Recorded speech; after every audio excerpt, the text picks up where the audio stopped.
Bang, kalau kata Bang Igor bilang, kalau jalan ke kampung satu, ambil layangan di atas lemari.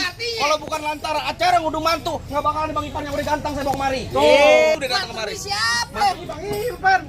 Nama perempuan ini siapa? Bang Ipan nama perempuan siapa? Gue takut salah-salah masuk nih. Hah? Lu agak geraget ngapa sih, Bang? Siapa, Bang?